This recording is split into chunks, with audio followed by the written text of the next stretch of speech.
one of the key success factors of some of the best performing organizations is that ability to clearly articulate a really defined mission statement that can, or like a purpose for the organization that is based on very simple metrics and that a 5-year-old can understand. And I'm interested from your perspective because I'm also hearing from a number of leaders too how important it is, especially now, to have that North Star.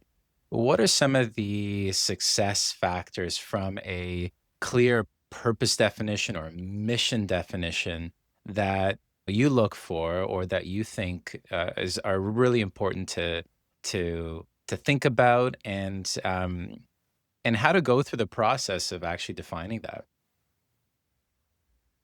Yeah. So what I would say from the get go is the biggest sort of metric of success, or the one of the ones that I think is most tangible, is workload management. And so if you are able to decentralize your leadership and demonstrate confidence in throughout the employee ranks, uh, those individuals will be able to ultimately take things off of a senior leader's plate. We want senior leaders to be focusing on strategy, to be focusing on overall organizational performance, the big picture questions. Where are we going? How are we going to get there? Setting that strategy. And then as you move through or progress through the organization, it shifts into how are you actually accomplishing that?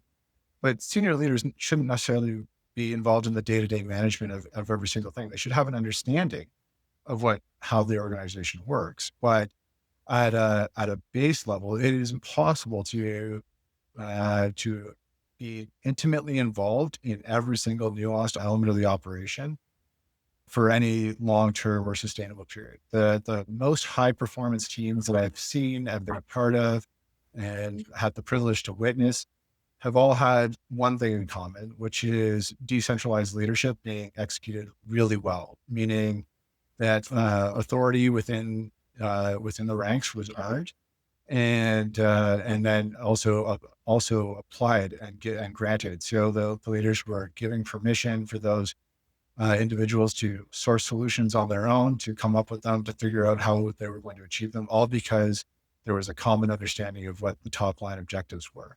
Without that, the sequence of action can't occur effectively, simply because no one knows what they're trying to do. And so setting that North Star becomes so critical to be able to decentralize the leadership a layer down or multiple layers down and empower staff and employees and stakeholders at all levels to be able to move towards that common success. And if we don't do that, then it starts to fail and crumble really quickly. You can generally tell quite quickly from uh, an employee culture as to how people are feeling when they start opening up to you a little bit more about the state of the union. You see how individuals are doing in their job. They start sharing what they're actually working on, the challenges that they're facing, and quite frequently, they're not certain about what they're actually trying to do and how that aligns with what they're trying to achieve and what the outcomes the organization is even hoping to achieve. And so what ends up happening is there's a lot of effort goes into just trying to figure out direction as opposed to making progress in that direction. Mm. Yeah, I like how you broke it down, just sharing a very clear articulation of the impact of lack of that clear direction, where how it could just sort of fray the focus across each of the team Yeah. members, right? They're searching for the direction. There's rather than being able to sort of advance progress towards what that clear mission is, right? Or that clear North Star. Um, and then it just shows as well that however you're articulating the direction you're going as an organization, it needs to be easily interpreted across all those domains. So taking that time to really think it through is important. You were saying right now, there's just a lot of these different pressures and everything can feel urgent. And what I really liked is you sort of made a distinction between like what is a crisis and what is just reactivity, Yeah. right? And he said that a real crisis starts from a very simple but profound question: is human life at risk? I'm interested, like, how can you extrapolate that? Like, how could that help leaders questioning things that are urgent right now and the level of urgency that they're in, how can that be helpful for leaders right now as they traverse all these different pressures coming their way? Yeah, and I'd also like to expand on that. So a crisis could be two things, or sort of my perspective anyway.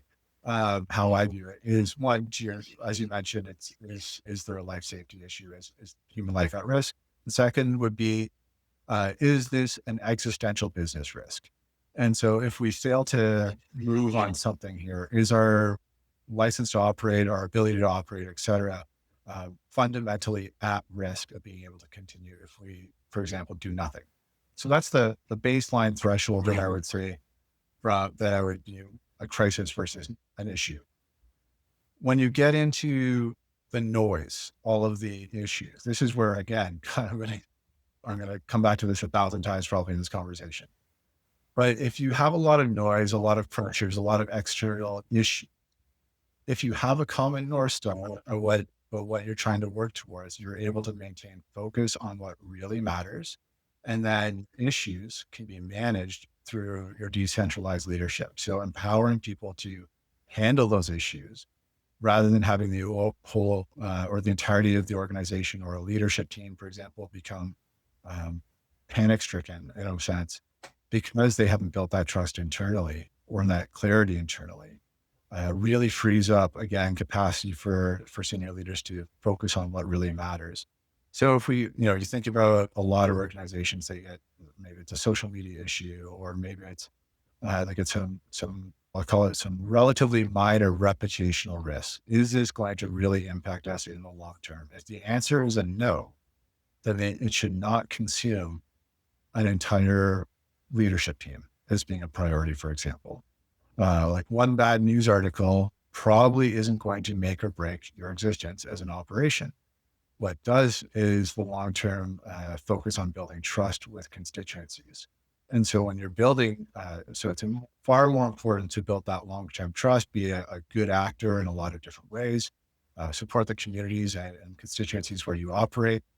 That has way more impact than one bad article. And there's empirical evidence that would state that um, stakeholders have the capacity to cut you some slack if you've done your due diligence when things are good and been investing in those stakeholder audiences over time. And so you have to invest over time. There's no quick cheat code to getting there. It's a consistent, reliable approach to building trust with stakeholders.